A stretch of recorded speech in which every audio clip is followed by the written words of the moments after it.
18 పడిమెట్ల పైకెక్కి గుడికేగు భక్తులకు ఎదురొచ్చే బంగారు స్వామి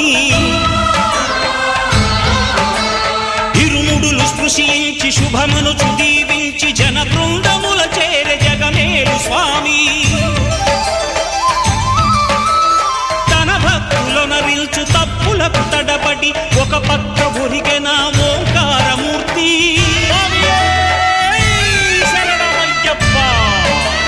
స్వాములందరూ తనకు సాయము కాగా ధీమంతుడై లేచే ఆ కన్య స్వామి